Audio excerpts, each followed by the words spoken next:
प्यारे बच्चों, आज का भी हमारा टॉपिक गॉस नियम के अनुप्रयोग पर है। ये भी बहुत महत्वपूर्ण टॉपिक है कि आप किसी भी चार्ज स्फेरिकल सेल या चार्ज कंडक्टर जो कि स्फेरिकल है उसके कारण इलेक्ट्रिक फील्ड कैसे ज्ञात करेंगे।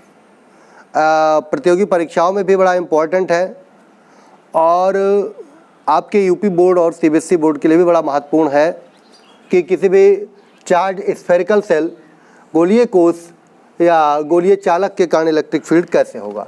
निश्चित बात है आपके पास इस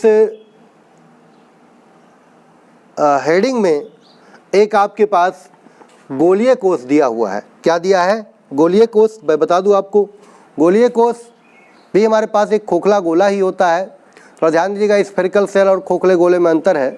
बस गोलीय कोष की मोटाई बिल्कुल क्या होती है, बहुत कम या कह सकते हैं नगण्य होती है।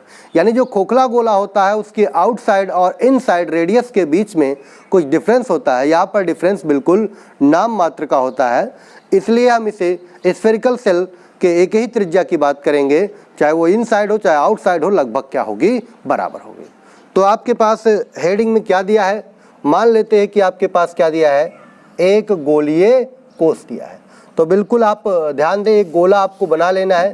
ये देखिएगा, एक अच्छा गोला बन गया मेरे द्वारा। मान लेते हैं कि एक गोलीय कोष जिसकी त्रिज्या कितनी है भैया, जिसकी त्रिज्या कितनी है, आर है। जिसकी त्रिज्या कितनी है, आर है। और इसे आपने कुछ आवेश दे दिया। क्या दे दिया आपने? कुछ आवेश दे दिया। मान लेते हैं कि आपने इसे, मान लेते हैं कि इसे आपने क्या दे दिया, क्यू चार्ज दे दिया। अब इसके पृष्ठ पर एक समान रूप से फैल जाएगा, क्योंकि गोलीय कोष पतला है तो अब इसके पृष्ठ पर क्या हो जाएगा, एक समान रूप से फैल जाएगा। तो यहाँ पर सरफेस चार्ज डेंसिटी सिग्मा की बात होगी। और हमने मान लिया कि इसे आपने कुल कितना आवेश दिया है, क्यू आवेश दिया है। कुल कितना आवेश दिया है, क्यू आवेश दिया है। अब इस गोलीय कोष के कारण आपको वैद्युत क्षेत्र निकालना है। तो वैद्युत क्षेत्र हम तीन बिंदुओं पर निकालेंगे। गोलीय कोष के बाहर कितना वैद्युत क्षेत्र होगा, गोलीय कोष के सरफेस पर कितना वैद्युत क्षेत्र होगा, और गोलीय कोष के भीतर कितना वैद्युत क्षेत्र होगा। तो हमारे पास सबसे बड़ी बात है कि हम बाहर निकालें, भीतर निकालें या पृष्ठ पर निकालें, हमको एक गॉसियन पृष्ठ की कल्पना करनी होगी। तो आप सिमेट्री देखिए, इस गोलीय कोष के कारण कोई भी गॉसियन पृष्ठ कैसा होगा हमारा, निश्चित बात है कैसे होगा, गोलीय होगा। कैसे होगा, गोलीय होगा। तो हमने क्या देखा कि हमारे पास एक गोलीय कोष है जिसे आपने चार्ज दे दिया। कुल कितना चार्ज उसके पास है, क्यू चार्ज है। इसके कारण इलेक्ट्रिक फील्ड चाहते हैं। तो सबसे पहला जो हमारे पास पॉइंट है वो हम देखते हैं गोलीय कोष के बाहर। गोलीय कोष के बाहर आउटसाइड आप किसी बिंदु की बात करते हैं, आउटसाइड की बात करेंगे तो आउटसाइड के लिए वो दूरी क्या बनेगी, त्रिज्या से अधिक होनी चाहिए, तभी हम आउटसाइड की बात करेंगे। तो देखिएगा, हम मान लेते हैं कि इसके आउटसाइड में आर दूरी पर कोई बिंदु क्या है, पी है। उस पर आपको इलेक्ट्रिक फील्ड चाहिए। तब आप क्या करेंगे, इस बिंदु पी से होकर जाने वाला, इस बिंदु पी से होकर जाने वाला सिमेट्रिकल क्या करेंगे, एक आप गॉसियन पृष्ठ खींच लेंगे। ये गॉसियन पृष्ठ किस प्रकार होगा, उम्मीद है आपको पता होना चाहिए कि ये गॉसियन पृष्ठ भी हमारा कैसे होगा, गोलीय होगा। कैसे होगा ये गॉसियन पृष्ठ भी हमारा, कैसे होगा, गोलीय होगा। आप जरा देखिएगा, इस गॉसियन पृष्ठ पर आप एक स्मॉल एरिया ले लीजिए। क्या ले लीजिए, स्मॉल एरिया ले लीजिए। तो इस स्मॉल एरिया का जो एरिया वेक्टर है वो भी क्या होगा, आउटसाइड होगा। और आप देखते हैं कि यहाँ पर भी जो इलेक्ट्रिक फील्ड है वो भी क्या होगा, पॉजिटिव के कारण आउटसाइड ही होगा। और इस ये जो हमारे पास गोलीय कोष है इसके कारण इलेक्ट्रिक फील्ड आउटसाइड में, और कैसे होगा, रेडियल होगा। कैसे होगा, त्रिज्य होगा। क्या होगा, त्रिज्य होगा। तो आपने क्या किया, आर त्रिज्या का एक इमेजिनरी गॉसियन सरफेस क्या कर दिया, खींच लिया।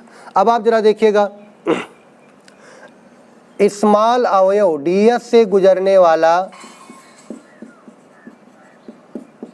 इलेक्ट्रिक फ्लक्स क्या बनेगा, डी फाई इक्वल टू क्या बनेगा, जरा देखिएगा, D phi is equal to E D S cos. अब दोनों के बीच में कोण इस समय कितना बन रहा है, 0, तो ये बन गया ई डी एस। अब आप संपूर्ण गॉसियन पृष्ठ की बात करते हैं, डी एस छोड़ दीजिए, संपूर्ण गॉसियन पृष्ठ से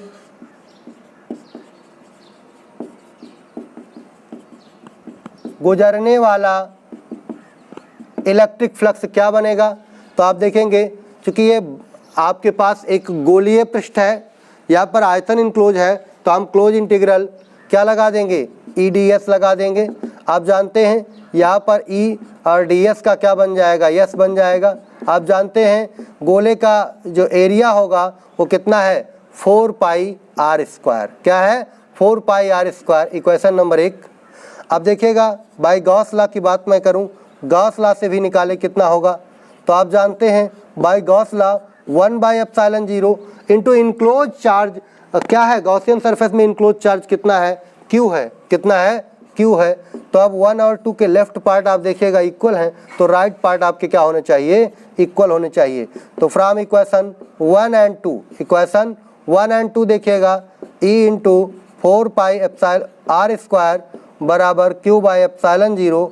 तो E बराबर आपके पास बन गया 1/4 पाई एप्सिलॉन 0 और Q/r स्क्वायर, Q/r स्क्वायर। तो अब आप देखिएगा कि ये आपके पास दूरी स्मॉल r कहाँ है, इसके सेंटर से है। तो किसी भी स्फेरिकल सेल के कारण दूर के बिंदुओं पर या स्फेरिकल सेल के बाहर बिंदुओं पर इलेक्ट्रिक फील्ड क्या होता है, 1/4 पाई एप्सिलॉन 0 Q/r स्क्वायर। अब इससे क्या पता चलता है कि इसका समस्त आवेश लग रहा है कि बिंदु O पर रखा है, यानी यह गोलीय कोश हमारा एक बिंदु आवेश की तरह बिहेव करती है। किसके लिए, दूर के बिंदुओं पर गोलीय कोश एक बिंदु आवेश की तरह बिहेव करती है। अब आप देखिएगा बहुत महत्वपूर्ण, कई बार बोर्ड परीक्षा में भी पूछा गया है कि गोलीय कोश के बाहर किसी बिंदु पर इलेक्ट्रिक फील्ड निकालिए। तो आप क्या करते हैं, जिस भी बिंदु पर इलेक्ट्रिक फील्ड निकालना होता है उससे आप एक इमेजिनरी गॉसियन सरफेस जो कि स्फेरिकल होता है खींच लेते हैं, फिर स्मॉल अवयव के कारण इलेक्ट्रिक फील्ड निकाल लेते हैं और आप देखते हैं पूरे गॉसियन पृष्ठ के कारण इलेक्ट्रिक फील्ड क्या होता है, 1/4 पाई एप्सिलॉन 0 Q/r स्क्वायर। अभी आपसे कोई कह दे कि ये बिंदु P यहाँ ना हो, बिंदु P यहाँ हो, कहाँ हो, इसके पृष्ठ पर हो, यानी गोलीय कोश के पृष्ठ पर हो, गोलीय कोश के पृष्ठ पर। तो आपसे फिर हम कहेंगे कि जब पृष्ठ की बात करेंगे यहाँ r बराबर क्या बन जाएगा, r और कुछ नहीं बनेगा। तो पृष्ठ पर आएंगे तो फिर एक काल्पनिक गॉसियन पृष्ठ उसी पृष्ठ पर इमेजिन करेंगे और हमारे पास यहाँ पर r बराबर r रख दें तो ये रिजल्ट हमको मिल जाएगा 1/4 pi epsilon 0 into Q/r square, Q/r square. जैसे हमने यहाँ पर गॉसियन पृष्ठ इमेजिन किया है ऐसे हम गॉसियन पृष्ठ यहाँ पर भी इमेजिन कर सकते हैं। तीसरा हम देख सकते हैं कहाँ पर, कोश के भीतर, गोलीय कोश के भीतर। अब गोलीय कोश के भीतर इसका मतलब r इज लेस देन क्या बनेगा, r। मान लेते हैं कि ये बिंदु P हमारे पास कहाँ है, यहाँ पर है। बिंदु P अब कहाँ है, इस गोलीय कोश के इनसाइड में है। तो आप बिंदु P से होकर गुजरने वाला क्या करेंगे, बिंदु P से होकर गुजरने वाला स्मॉल r त्रिज्या का या r' त्रिज्या का जो भी मान लें, चलिए r' बना लें क्योंकि हम वही लेते हैं, r is less than r। तो आप देखिएगा इसके कारण इलेक्ट्रिक फील्ड क्या बनेगा, E इंटू 4 पाई और इस गोले की त्रिज्या r स्क्वायर, और जो फ्लक्स इसके कारण बनेगा वो E into 4 pi r square. लेकिन आप देखिएगा गॉस थ्योरम से देखिए कि ये फ्लक्स किसके बराबर होगा, ये फ्लक्स बराबर होगा 1/ε0 इंटू सिग्मा Q। अब यहाँ पर देखिएगा इस डॉटेड सर्कल या इस गॉसियन पृष्ठ के भीतर कोई आवेश आपके पास नहीं है क्योंकि समस्त आवेश कहाँ है, गोलीय कोश के सरफेस पर है, यहाँ पर कोई आवेश नहीं है तो ये बन जाएगा 0। तो E into 4 pi r square equal to 0, क्योंकि 4 पाई r स्क्वायर तो 0 होगा नहीं तो क्या बन जाएगा, E इक्वल क्या बनेगा, 0। एक बहुत महत्वपूर्ण चीज़ आपको निकल के आई कि गोलीय कोश के भीतर भी इलेक्ट्रिक फील्ड कितना होता है, शून्य होता है। बड़ा महत्वपूर्ण पॉइंट है, गोलीय कोश के भीतर इलेक्ट्रिक फील्ड शून्य क्यों होता है, क्योंकि गोलीय कोश के भीतर कोई भी आपके पास चार्ज इनक्लोज नहीं होता है। तो बड़ा महत्वपूर्ण टॉपिक है और बहुत ही आसान है कि आप गोलीय कोश के कारण इलेक्ट्रिक फील्ड निकालने के लिए बाहर के बिंदु पर क्या करते हैं, एक गॉसियन पृष्ठ ले लेते हैं और इलेक्ट्रिक फील्ड निकाल लेते हैं। सरफेस पर आप क्या देखते हैं, वहाँ भी गॉसियन पृष्ठ लेंगे और आपके पास इलेक्ट्रिक फील्ड निकल आएगा और ऐसा बिहेव करेगा ये आपका गोलीय कोष कि जैसे समस्त जो चार्ज है वो कहाँ रखा है, इसके सेंटर पर रखा है, जबकि ऐसा नहीं होता है। अभी हमने शब्द बच्चों इसमें लिखा था गोलीय चालक लिखा था।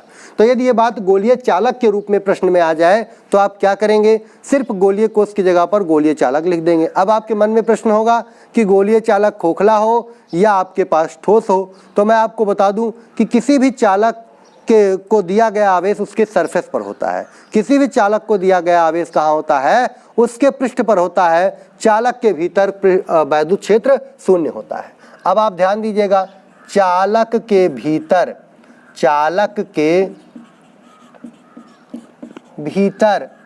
वैद्युत क्षेत्र क्या होता है, शून्य होता है। बड़ी इंपॉर्टेंट बात आपको मिलने जा रही है। आप कहेंगे कैसे, क्योंकि आपको मैं बता दूं, ये मान लीजिए मेरे पास एक चालक है जो ठोस हो या खोखला हो, इससे कोई दिक्कत नहीं है, गोलीय चालक है। किसी भी आकृति का चालक हो, नो डाउट किसी को। चालक में क्या होते हैं, फ्री इलेक्ट्रॉन्स होते हैं। फ्री इलेक्ट्रॉन्स क्या करेंगे, जब आप कोई आवेश देंगे तो फ्री इलेक्ट्रॉन्स क्या करेंगे, इस समस्त आवेश को कहाँ वितरित करेंगे, सरफेस पर, क्योंकि फ्री इलेक्ट्रॉन के बीच में क्या लगेगा, प्रतिकर्षण लगेगा। तो प्रतिकर्षण के कारण वो अधिकतम डिस्टेंस कहाँ हो सकते हैं, वो सरफेस पर ही हो सकते हैं। तो किसी भी चालक को आवेश देने पर चालक में मौजूद फ्री इलेक्ट्रॉन दिए गए आवेश को क्या करते हैं, सरफेस पर वितरित कर देते हैं। चालक के भीतर कोई आवेश नहीं रह सकता है, किसके कारण, प्रतिकर्षण के कारण। तो जब चालक के भीतर कोई आवेश नहीं होगा तो चालक के भीतर जो भी आप इमेजिन गॉसियन सरफेस लेंगे उसके भीतर कोई भी फ्लक्स नहीं होगा और इस दशा में कोई भी वैद्युत क्षेत्र नहीं होगा। तो किसी चालक के भीतर वैद्युत क्षेत्र का मान क्या होता है, शून्य होता है। उसका एक बड़ा कारण सिर्फ और सिर्फ क्या है, चालक के भीतर मौजूद फ्री इलेक्ट्रॉन्स, चालक के भीतर मौजूद फ्री इलेक्ट्रॉन्स। अब ये बात मान लीजिए कि गोलीय कोष हो गया, गोलीय चालक हो गया। यदि अचालक गोला होता तब क्या होता, तो अचालक गोला होता तो पहली दोनों बातें हमारी बिल्कुल सत्य थी। गोलीय कोष के बाहर भी यही चीज होगी, गोलीय कोष के पृष्ठ पर भी ये होगी, क्योंकि तब तक आवेश रहेगा। लेकिन अचालक गोला होगा तो वहां पर अंदर आवेश होता है, इसलिए अचालक गोले के भीतर केंद्र को छोड़कर वैद्युत क्षेत्र आपका शून्य नहीं होगा। यानी अचालक गोले के भीतर वैद्युत क्षेत्र होगा, जबकि चालक गोले या गोलीय कोष के भीतर वैद्युत क्षेत्र नहीं होगा। क्योंकि चालक गोले में चालक कोई भी वस्तु है तो उसमें फ्री इलेक्ट्रॉन्स होते हैं और फ्री इलेक्ट्रॉन्स के कारण कोई भी आवेश उसके पृष्ठ पर ही होगा, उसके भीतर आवेश नहीं हो सकता है। तो ये हमारे पास गॉस थ्योरम का एप्लीकेशन था। मैं अपने लेक्चर में कुछ आपको एग्जाम्पल्स, कुछ क्वेश्चंस आपको बताऊंगा, वो हमारा अगला लेक्चर होगा। Thank you.